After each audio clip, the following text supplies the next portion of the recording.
Good evening दोस्तों। आज current affairs with facts में आप सभी का स्वागत है। आज तारीख है दोस्तों, क्या डेट है, 3 जून। तो 3 जून का जो इंपॉर्टेंट करेंट अफेयर्स है, जो कि एग्जाम के पर्सपेक्टिव से अत्यंत ही महत्वपूर्ण है, जो कि आपके एग्जाम में पूछे जा सकते हैं, उस जो होता है दोस्तों, आइए जो महत्वपूर्ण है उनको जो होता है करते हैं। फर्स्ट हम लोगों का जो होता है दोस्तों न्यूज है कि पीपुल डाइवर्सिटी अवार्ड 2022 किसे मिला है। अगर पूछेगा फर्स्ट मेट्रो सिटी तो याद रखिएगा कोलकाता।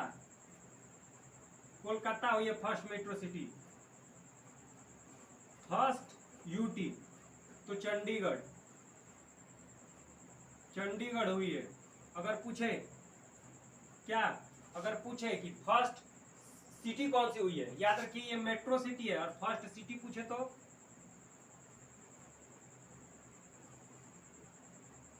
इंदौर हुई है। ठीक है दोस्तों, तो पीपुल डाइवर्सिटी रजिस्टर अवार्ड, क्या पीपुल डाइवर्सिटी रजिस्टर अवार्ड मिला है। फर्स्ट मेट्रो सिटी कोलकाता हुई है। ठीक है दोस्तों, दूसरी हुई है फर्स्ट यूनियन टेरिटरी चंडीगढ़, और फर्स्ट सिटी इंदौर जो होता है दोस्तों एमपी में पड़ता है, एमपी मध्य प्रदेश। और इंदौर को वाटर प्लस सिटी बोला जाता है, क्या वाटर प्लस सिटी। ठीक है, एमपी को क्या बोला जाता है, हार्ट ऑफ इंडिया। क्या दोस्तों, हार्ट ऑफ इंडिया। एमपी को हार्ट ऑफ इंडिया भी बोला जाता है। ठीक है, अगर कोलकाता की बात की जाए, कोलकाता तो वेस्ट बंगाल की कैपिटल क्या है दोस्तों, कोलकाता है। ये आपको ध्यान रखना है। कोलकाता में ही, वेस्ट बंगाल में ही क्या है, सुंदरवन। ठीक है दोस्तों, सुंदरवन डेल्टा पाया जाता है, सबसे बड़ा डेल्टा है वह। ठीक है, सुंदरवन डेल्टा कहाँ पाया जाता है, वेस्ट बंगाल में ही पाया जाता है। तो पीपुल डाइवर्सिटी रजिस्टर अवार्ड मिला है। अगर फर्स्ट सिटी पूछे तो इंदौर, फर्स्ट मेट्रो सिटी पूछे तो कोलकाता, और फर्स्ट यूनियन टेरिटरी पूछे तो दोस्तों क्या, चंडीगढ़। आइए हम लोग दूसरी न्यूज की तरफ चलते हैं। आरोग्य, क्या दोस्तों, आरोग्य मंथन प्रोग्राम 3.0, आरोग्य मंथन प्रोग्राम 3.0।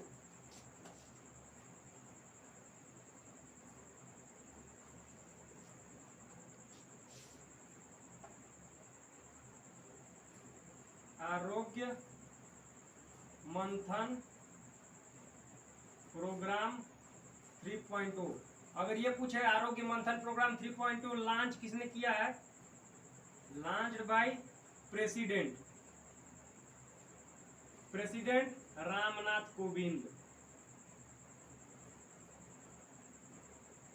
कहां लॉन्च किया गया है, अगर पूछे कि आरोग्य मंथन प्रोग्राम कहां लॉन्च किया गया है, तो एमपी में, मध्य प्रदेश में, याद रखिएगा एमपी में दोस्तों। ठीक है, एमपी में, ठीक है, हबीबगंज रेलवे स्टेशन का नाम बदलकर रानी कमलापति रेलवे स्टेशन करा गया है। क्या, हबीबगंज रेलवे स्टेशन का नाम बदलकर क्या करा गया है, रानी कमलापति रेलवे स्टेशन करा गया है। आरोग्य मंथन प्रोग्राम 3.0 प्रेसिडेंट द्वारा लॉन्च किया गया है। प्रेसिडेंट की बात की जाए तो इसका कार्यकाल कितने वर्ष तक होता है, 5 वर्ष तक। ठीक है, कार्यकाल कितने वर्ष तक होता है दोस्तों प्रेसिडेंट का, याद रखिएगा प्रेसिडेंट का कार्यकाल 5 वर्ष तक होता है। ठीक है, अगर आपसे पूछे कि जो प्रेसिडेंट होते हैं, अगर आपसे पूछे कि भारत के जो प्रेसिडेंट होते हैं उनकी योग्यताएं क्या होनी चाहिए, तो वह भारत का नागरिक हो,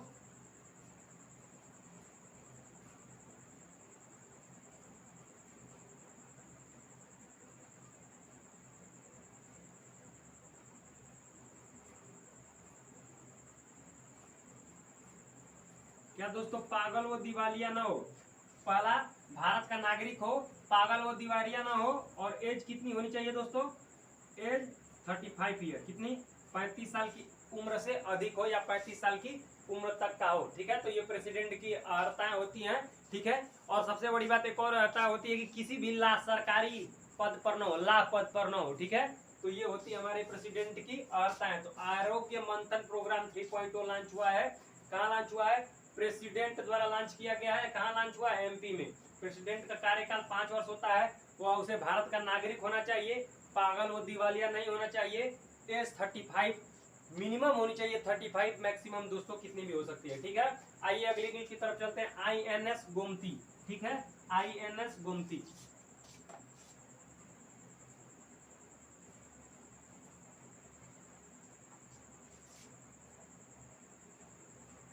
आईएनएस गोमती, ठीक है। INS मतलब याद रखिएगा दोस्तों, इंडियन नेवल शिप, ठीक है, इंडियन नेवल शिप होता है INS मतलब। INS गोमती का डिकमीशन किया गया है, क्या डिकमीशन किया गया है, कहाँ, मुंबई में। कहाँ किया गया है, मुंबई में। तो पूछेगा INS गोमती का डिकमीशन कहाँ किया गया है, तो मुंबई में किया गया है। उसके बाद INS गोमती का ओपन एयर म्यूजियम बनेगा, कहाँ, लखनऊ में। लखनऊ में गोमती नदी के पास, ठीक है, गोमती नदी के पास, याद रखिएगा।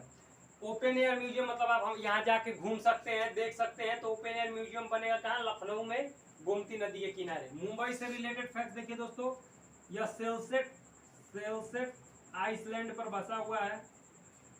इसे 7 टापुओं का शहर कहते हैं। क्या कहते हैं इसे, 7 टापुओं का शहर कहते हैं। मुंबई में क्या दोस्तों, मुंबई में महाराष्ट्र में क्या दोस्तों, महाराष्ट्र में, मुंबई के महाराष्ट्र में क्या है दोस्तों, एलोरा और अजंता की गुफाएं, अजंता और एलोरा की गुफाएं, किसी गुफाएं हैं, अजंता और एलोरा की गुफाएं। अजंता की गुफाएं अगर पूछेगा तो याद रखिएगा बौद्ध धर्म से रिलेटेड है, बौद्ध धर्म से रिलेटेड है। और एलोरा की गुफाएं पूछेगा तो 3 धर्म से रिलेटेड है, बौद्ध, जैन और हिंदू, इन तीनों धर्मों से रिलेटेड है। क्या, अजंता की गुफाएं और एलोरा की गुफाएं। अजंता की गुफाएं पूछेगा किन धर्म से रिलेटेड है, तो बौद्ध धर्म से। एलोरा की गुफाएं बौद्ध, जैन और हिंदू, इन तीनों धर्म से रिलेटेड है। तो INS गोमती, ठीक है, INS इंडियन नेवल शिप है गोमती, जिसका डिकमीशन किया गया है मुंबई में। अगर पूछेगा किसका ओपन एयर म्यूजियम कहाँ बन रहा है, जो कि पूछेगा, बताइए निम्नलिखित में से किसका ओपन एयर म्यूजियम लखनऊ में बन रहा है, या फिर INS गोमती का ओपन एयर म्यूजियम, ठीक है, कहाँ बनने वाला है, तो आपको बताना पड़ेगा लखनऊ। घुमा के कैसे भी पूछ सकता है। डिकमीशन कहाँ किया गया है, मुंबई में, सेलसेट आइसलैंड पर बसा हुआ है, 7 टापुओं का शहर कहते हैं। महाराष्ट्र में अजंता और एलोरा की गुफाएं हैं, बौद्ध धर्म से रिलेटेड है। और एलोरा की गुफाएं जो होती हैं वो बौद्ध, जैन और हिंदू तीनों धर्म से रिलेटेड है, ठीक है दोस्तों। ये हम लोगों की रही तीसरी करंट अफेयर्स की न्यूज। आइए देखते हैं चौथी, सेला मकाऊ, ठीक है, क्या सेला मकाऊ न्यूज में क्यों है।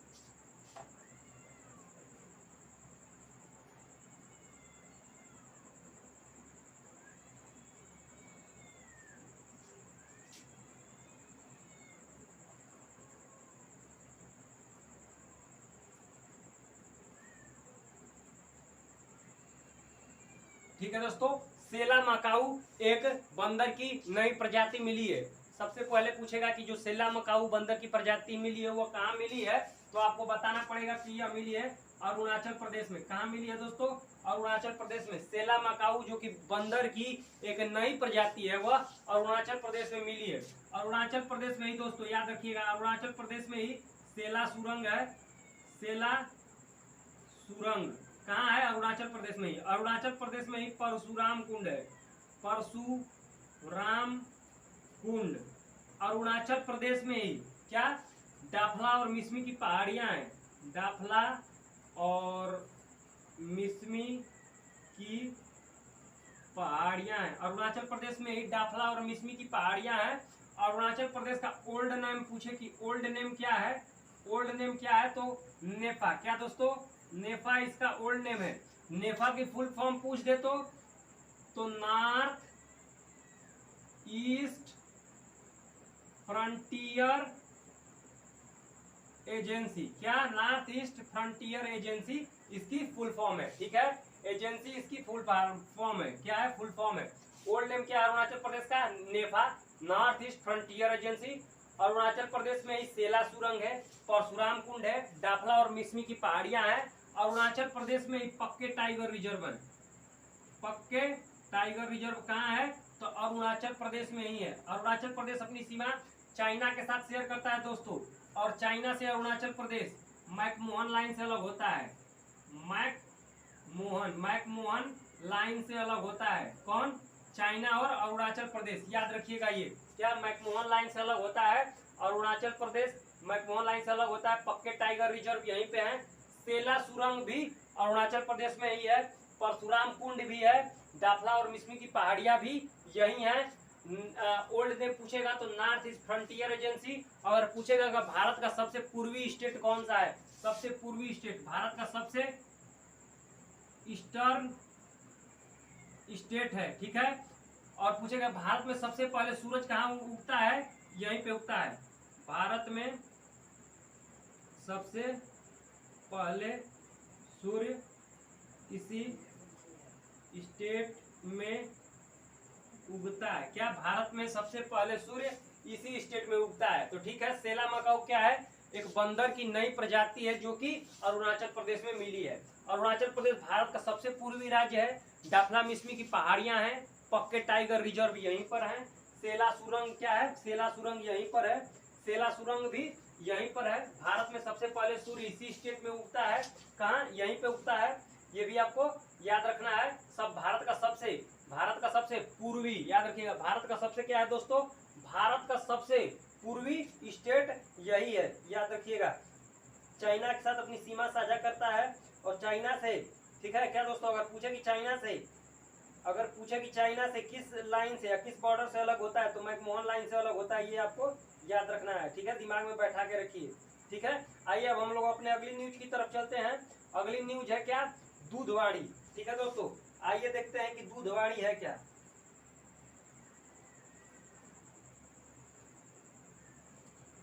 ठीक है, तो आइए देखते हैं कि दूधवाड़ी है क्या।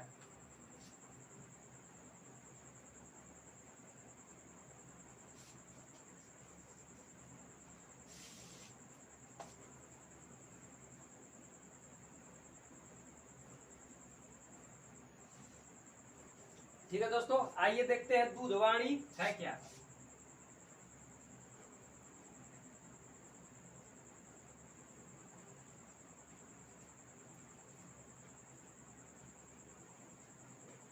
अगर आपसे पूछे दोस्तों कि दूधवाड़ी है क्या और यह कहाँ इसका उद्घाटन हुआ है, तो ये बात याद रखिए दोस्तों, और दिमाग में बैठा के रखिए कि इसका उद्घाटन गुजरात में हुआ है। कहाँ, गुजरात में हुआ है।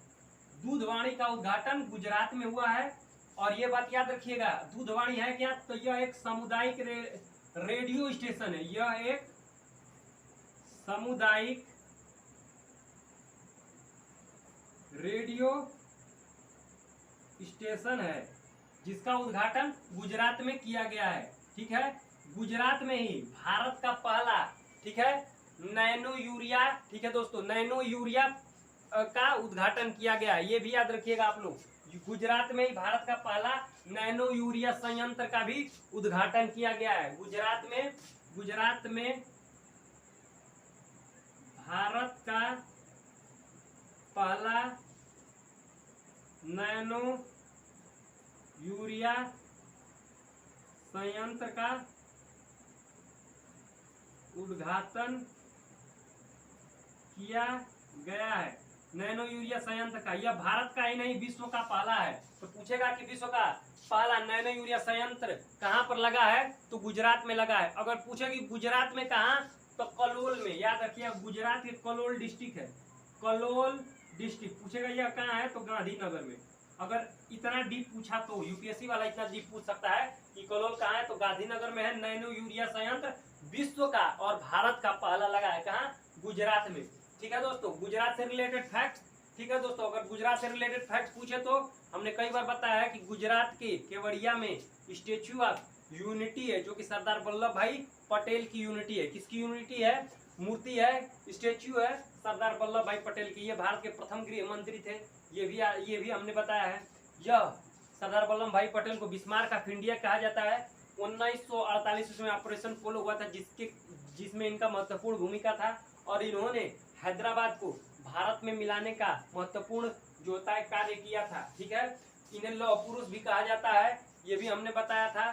सबसे बड़ी बात यह है कि सोमनाथ टेम्पल का जिसको मोहम्मद गजनवी ने लूटा था, उसका स्वतंत्रता के बाद निर्माण किसने कराया था? इन्होंने ही कराया था। कौन? आपसे पूछेगा कि स्वतंत्रता के बाद, भारत की स्वतंत्रता के बाद किसने सोमनाथ टेम्पल का निर्माण कराया? तो आपको याद रखिए, सरदार वल्लभ भाई पटेल का नाम आपको याद रखना है। तो दूधवाड़ी रेडियो स्टेशन है, क्या है? यह एक सामुदायिक रेडियो स्टेशन है जिसका उद्घाटन गुजरात में किया गया है और गुजरात में ही भारत का पहला नैनो यूरिया संयंत्र लगा है। ठीक है दोस्तों, इसका मुख्य पर्पज है कि किसानों की जो आय को क्या होता है दोस्तों, वृद्धि करना। और इसके तहत क्या होगा कि 500 फैक्ट्रियां स्थापित की जाएंगी। 500 जो होता है 500 मिलीलीटर, मतलब 500 लीटर, 500 मिलीलीटर के जो बॉटल होते हैं उनको बनाएगा। कौन? ये नैनो यूरिया संयंत्र। तो ये हमें याद रखना है।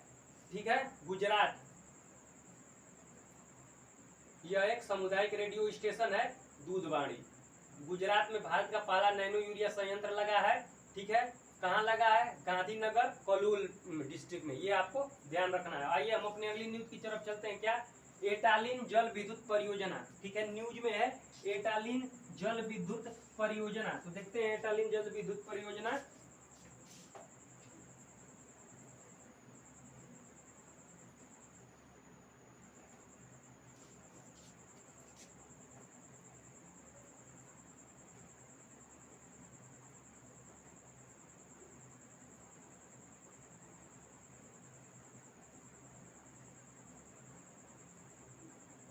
सबसे पहले पूछेगा कि यह किस नदी पर है। तो याद रखिए, यह दिबांग नदी पर है। ठीक है, दिबांग नदी पर है। सबसे पहले पूछेगा कि एटालिन जल विद्युत परियोजना किस नदी पर है। तो आपको याद रखना है कि यह दिबांग नदी है, दिबांग नदी पर है। ठीक है, दिबांग नदी पूछेगा तो यह ब्रह्मपुत्रा की सहायक नदी है। ब्रह्मपुत्रा की सहायक नदी है। किसकी सहायक नदी है? दिबांग रिवर ब्रह्मपुत्रा की सहायक नदी है, याद रखिएगा। और यह कहाँ बहती है? तो अरुणाचल प्रदेश प्लस आसाम, ये भी आपको याद रखना है। अरुणाचल प्रदेश और आसाम में बहती है। एटालिन जल विद्युत परियोजना दिबांग नदी पर है। दिबांग नदी अरुणाचल प्रदेश और आसाम में बहती है। न्यूज में क्यों है? क्योंकि दिबांग नदी पर, ठीक है दोस्तों, विद्युत परियोजना बनने जा रही है, जिसके कारण वहां के लोग विरोध कर रहे हैं। कारण क्या है? उनका कहना है कि अगर यह परियोजना बनती है तो वहां की जो बायोडायवर्सिटी है उसको खतरा हो जाएगा। क्या हो जाएगा? अगर इस पे परियोजना ठीक है, अगर परियोजना जल विद्युत परियोजना बनती है तो क्या होगा? बायोडायवर्सिटी खतरे में आ सकती है। ठीक है, ये आपको याद रखना है। असम की बात की जाए, माजुली आइसलैंड। ठीक है, माजुली आइसलैंड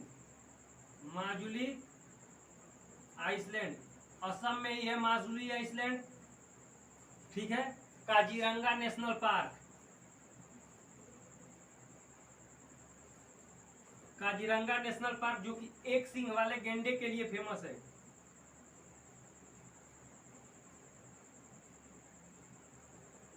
एक सींग वाले गेंडे के लिए फेमस है। ठीक है, आसाम में ही ओरांग नेशनल पार्क है।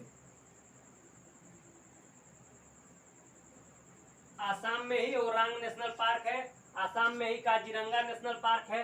आसाम में ही माजुली आइसलैंड है। ठीक है, एटालिन जल विद्युत परियोजना किस नदी पर है? तो दिबांग रिवर पर है। दिबांग किसकी ट्रिब्यूटरी है? तो यह ब्रह्मपुत्रा की ट्रिब्यूटरी है। यह अरुणाचल प्रदेश और आसाम में क्या होती है? आसाम से होकर बहती है। आसाम से रिलेटेड अगर फैक्ट्स की बात की जाए तो माजुली आइसलैंड आसाम में ही है। काजीरंगा नेशनल पार्क, क्या?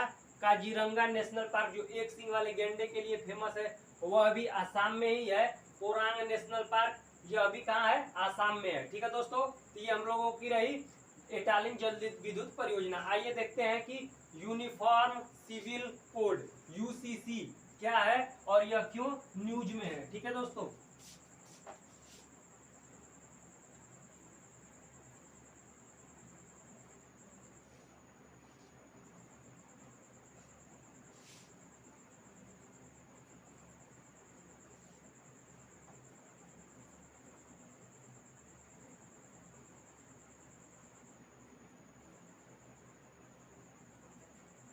ठीक है, यूनिफॉर्म सिविल कोड। ठीक है, ठीक है। यूनिफॉर्म सिविल कोड मतलब एक देश एक कानून, मतलब सभी धर्म जाति के लिए, ठीक है, केवल एक कानून होगा, ठीक है। तो यूनिफॉर्म सिविल कोड सबसे पहले पूछेगा कि आर्टिकल, किस आर्टिकल में इसका वर्णन किया गया है। आर्टिकल 44 में इसको वर्णित किया गया है। क्या? यूनिफॉर्म सिविल कोड को आर्टिकल, यूनिफॉर्म सिविल कोड को आर्टिकल 44 में क्या है दोस्तों, वर्णित किया गया है। अगर पूछेगा कि यूनिफॉर्म सिविल कोड लागू करने वाला भारत का प्रथम राज्य कौन था,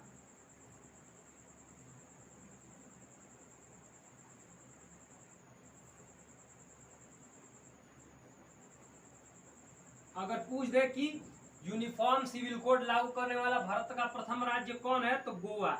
याद रखिएगा, गोवा है। इस समय न्यूज में क्यों है, क्योंकि उत्तराखंड सरकार, ठीक है, इसको लागू करना चाहती है। इसके लिए इसने 5 सदस्यों की कमेटी बनाई है। क्या? उत्तराखंड सरकार के जो सीएम पुष्कर धामी है, उन्होंने कहा था कि जब मैं चीफ मिनिस्टर बन जाऊंगा तो पूरे उत्तराखंड में क्या करूंगा, पूरे उत्तराखंड में मैं समान कानून जो होता है लागू करूंगा, मतलब सभी के लिए एक समान कानून होगा, ठीक है। तो उन्होंने जब सीएम की शपथ ली, 12वें सीएम की शपथ ली, तो उन्होंने कहा कि अब चलिए यूनिफॉर्म सिविल कोड लागू करते हैं। तो उसके लिए उन्होंने 5 सदस्यों की टीम गठित की है, और 5 सदस्यों टीम की गठित की है। उसके हेड कौन कर रहे हैं, तो रंजना देसाई, ठीक है। अगर पूछेगा कि यूनिफॉर्म सिविल कोड जो उत्तराखंड में लगने वाला है, 5 सदस्यों की टीम, 5 सदस्यों की टीम हेड कर रही है। क्या? हेड कर रही है। याद रखिएगा कि 5 सदस्यों की टीम हेड कर रही है। उत्तराखंड के 5 सदस्यों की टीम हेड कर रही है। किस लिए? यूनिफॉर्म सिविल कोड को लगने के लिए, ठीक है। और पूछेगा कि इसके हेड कौन है, जो कि यही पूछेगा, तो रंजना देसाई पूछेगा ऐसे कि जो यूनिफॉर्म सिविल कोड, ठीक है, उत्तराखंड में लगने वाला था, पुष्कर धामी ने जो 5 सदस्यों की टीम का गठन करा, ठीक है, उसके हेड किसने किया, ठीक है। अर्थात ऐसे पूछेगा कि यूनिफॉर्म सिविल कोड जो उत्तराखंड में लगने वाला था, 5 सदस्यों की टीम गठित की गई थी, उसके हेड किसने करा, तो रंजना देसाई ने इसको हेड किया। याद रखिएगा। उत्तराखंड के सीएम कौन है, पुष्कर धामी, ठीक है। अगर पूछे कि गवर्नर, गुरमीत सिंह,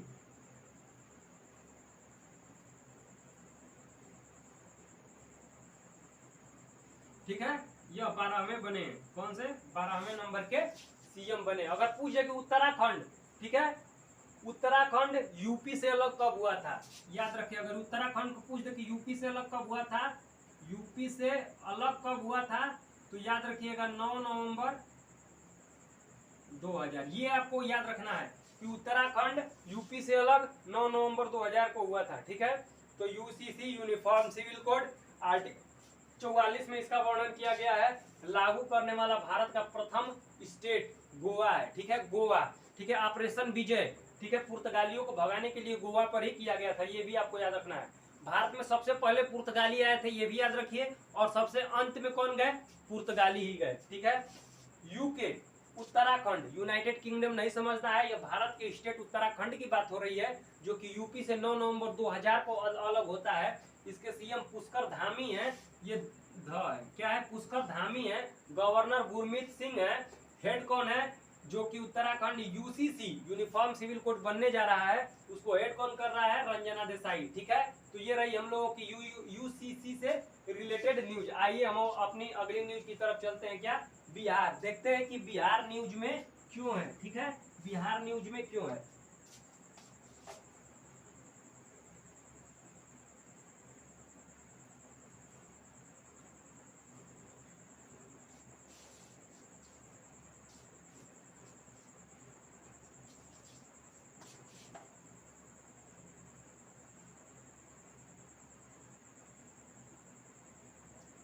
अगर आपसे पूछे कि बिहार न्यूज में क्यों है, तो याद रखिएगा कि भारत का सबसे बड़ा कोयले की जो खदान मिली है, क्या, अगर पूछे कि भारत का सबसे बड़ा कोयले का खदान कहाँ मिला है, तो याद रखिएगा बिहार में।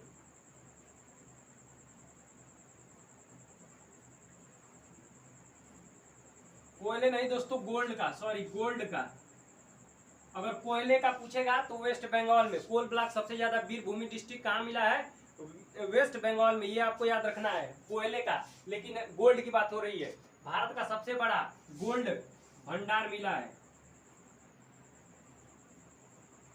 ये आपको याद रखना है। अगर कोयले का पूछेगा तो वेस्ट बंगाल में, पश्चिम बंगाल में, ठीक है दोस्तों, ये याद रखिएगा। भारत का सबसे बड़ा गोल्ड का भंडार मिला है बिहार में। बिहार में कहा? तो जमुई में, बिहार के जमुई में। इससे पहले भारत में सबसे ज्यादा गोल्ड कहाँ से मिलता था? तो याद रखिएगा कर्नाटका से। कहाँ से? कर्नाटका से। कर्नाटका में कहा? कोलार से। कर्नाटका में कहा? कोलार से। कोलार गोल्ड फील्ड, केजीएफ, ठीक है, केजीएफ नहीं, कोलार से। कोलार कहाँ है? कर्नाटका में, याद रखिएगा कर्नाटका में है। और कर्नाटका में ही बाबा भूदान की पहाड़ियां हैं, बाबा भूदान की पहाड़ी। बाबा भूदान की पहाड़ी कहाँ है? कर्नाटका में, जो कि लौह अयस्क के लिए फेमस है, लौह अयस्क के लिए प्रसिद्ध है, लौह अयस्क के लिए प्रसिद्ध है।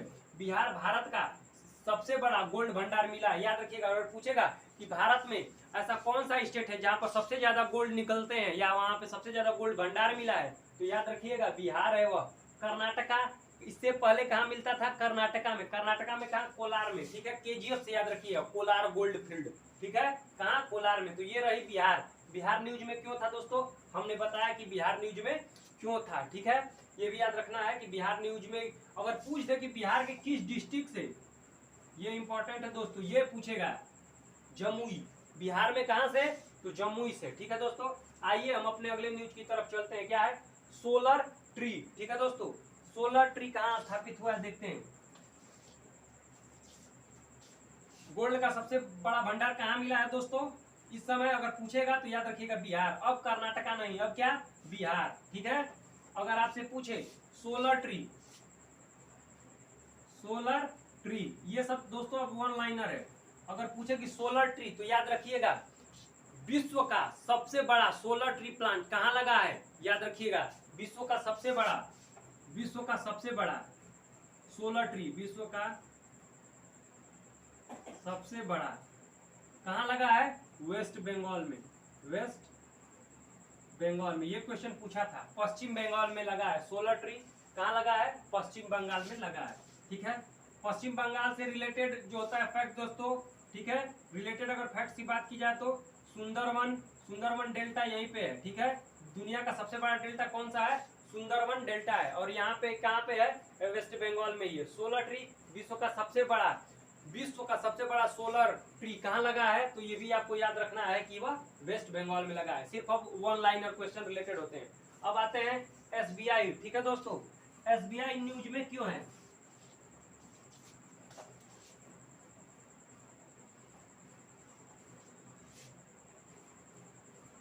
SBI state bank of India.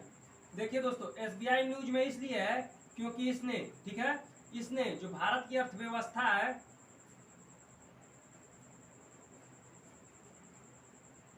उसे 7.5%, ठीक है, इंक्रीज करने को बताया है। SBI state bank of India ने भारतीय अर्थव्यवस्था को, ठीक है, भारतीय अर्थव्यवस्था को 7.5% इंक्रीज करने को बताया है 2023 में। क्या है? 2022-23, मतलब 2023 ले लीजिए, 2023 तक, 2023 तक भारत की जो अर्थव्यवस्था है 7.5% की तेजी से बढ़ेगी। किसने बताया है? एसबीआई ने बताया है। तो बस आपसे यही पूछेगा कि किसके द्वारा 7.5% अर्थव्यवस्था इंडिया की वृद्धि करने की करी गई है 2023 तक? तो आप बताएंगे एसबीआई द्वारा, ठीक है। आइए अगले न्यूज की तरफ चलते हैं। मोजेज पार्क, ठीक है, क्या? मोजेज पार्क कहाँ है? अगर आपसे पूछे कि मोजेज पार्क कहाँ है, अगर आपसे पूछे मोजेज पार्क, अगर आपसे पूछे कि मोजेज पार्क कहाँ है, तो याद रखिएगा ये अभी उत्तराखंड में है। उत्तराखंड के सीएम पुष्कर सिंह धामी, गवर्नर गुरमीत सिंह। बता दिया हूं, उत्तराखंड यूपी से अलग 9 नवंबर 2000 को ये हुआ है, जो कि क्वेश्चन उत्तराखंड पीसीएस में भी पूछा था, ठीक है। मोजेस पार्क कहाँ है? उत्तराखंड में है। दूसरा अगर आपसे पूछ ले कि क्या बम्बू पार्क, बम्बू पार्क कहाँ खुला है? त्रिपुरा में। कहाँ खुला है? त्रिपुरा में। ये भी आपको याद रखना है। तीसरा, अगर आपसे पूछ ले कि डिफेंस पार्क कहाँ खुला है? दिल्ली में। कहाँ दोस्तों? दिल्ली में। दिल्ली को 1911 ईस्वी में यह घोषणा कर दिया गया था कि दिल्ली जो होता है वो भारत की राजधानी बनेगी, परंतु लागू कब से हुआ? 1912 ईस्वी से। ठीक है, तो मोजेस पार्क कहाँ है? उत्तराखंड में। बम्बू पार्क कहाँ है? त्रिपुरा में। डिफेंस पार्क कहाँ है? दिल्ली में। अगर आपसे पूछे टी पार्क कहाँ है? टी पार्क कहाँ है? तो यह है आसाम में। ठीक है दोस्तों, तो ये रही आज की हम लोगों की करंट अफेयर्स। ठीक है दोस्तों, अगर आपको क्लास क्या होता है दोस्तों पसंद आई हो तो लाइक, सब्सक्राइब और शेयर करना न भूले। और दोस्तों रिवाइज करते रहे, क्योंकि रिवाइज जरूरी है। अगर आप 4 घंटा पढ़ते हैं तो कोई चीज नहीं पढ़ने से पहले पुरानी को उसको दोहरा ले, चाहे कितना भी समय लगे। ठीक है दोस्तों, धन्यवाद।